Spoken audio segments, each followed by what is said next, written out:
Good afternoon, thank you for being here. Before starting, please let me introduce my work.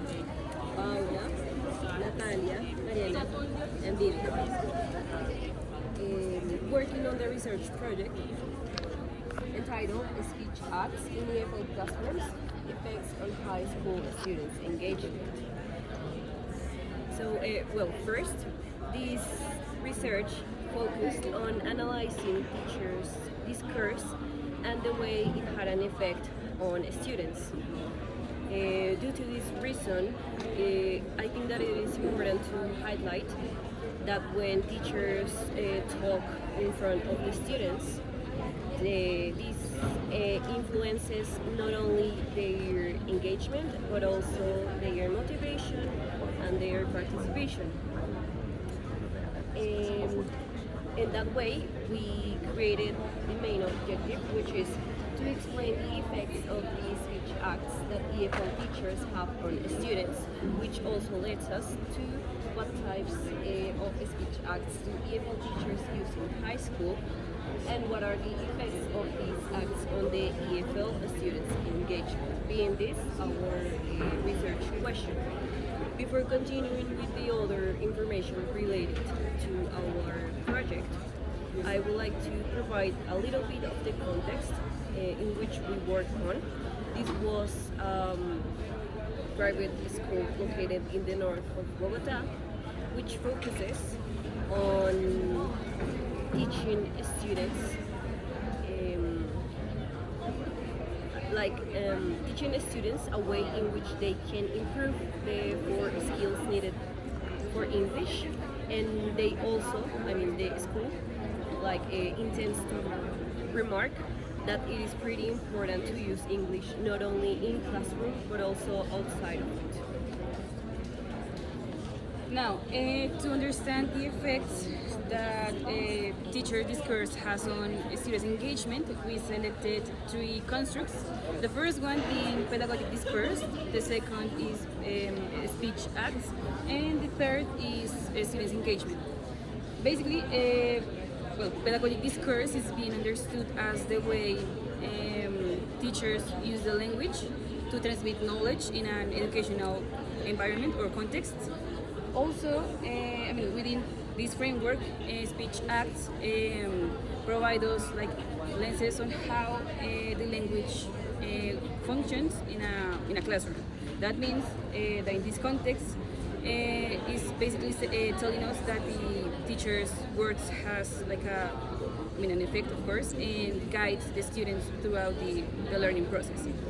And last, we have the students' engagement that we found three dimensions. The first one is the behavioral engagement. That basically it refers to how the students behave in a classroom. Also while learning the language, and how they whether if they participate, if they are paying attention when the teacher is explaining or in activities. The second one dimension is the cognitive engagement, and that it refers on how the students process the language learning, and the mental connection or the mental effort that the students made while learning. And lastly, we have the affective engagement, that it refers on the relation that the students create with the language, whether if they feel anxious or pressure, or if they are engaging with the learning process. Okay, now we have our methodological approach that is basically qualitative, and in this case we use a triangulation method using the instruments a focus group, a semi-structured interview, and field notes.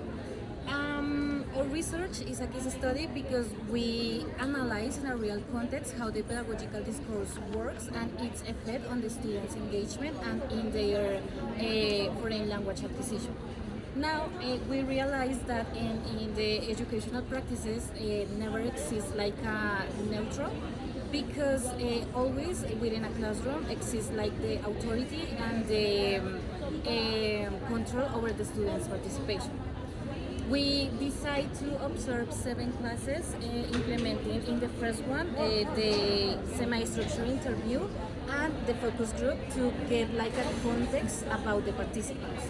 Then we implement these 2 instruments in the session number 3 and in the session number 7, just to get the students' interpretation about the teacher's speech and to get the teacher intention about his discourse. And finally, we also use a field notes during the 7 sessions to get our perception about the class behavior. And also we use an extra tool that were the recordings to catch that information that we possibly omit. And we choose these instruments to the objective to compare the participants and the research perspectives.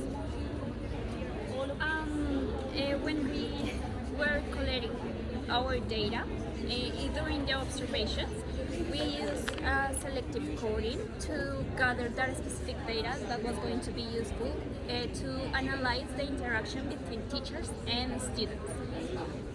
Then when we were analyzing the data, we used open and action coding to found those main categories and to connect them to our main constructs that are speech acts, students' engagement, and pedagogical discourse.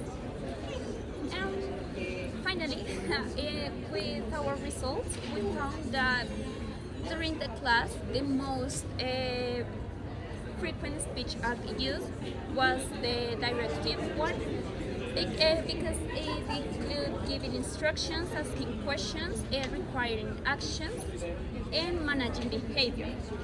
Our second result is that the classroom interaction was teacher-led, mostly because the teacher initiated the conversation and the students only answer specific questions. And the teacher, when he was introducing a topic, students mostly were disengaged or distracted. Finally, some students remain passive or distrust, suggesting that using a directive speech is only to promote order and productivity. It doesn't ensure an active participation. And in conclusion, if we want a communicative and participative classroom environment, we can use interactive and supportive speech to promote participation and students' engagement. Also, one of our main conclusions is that the use of open-ended questions are more effective to include students during the classes and during the explanation topics.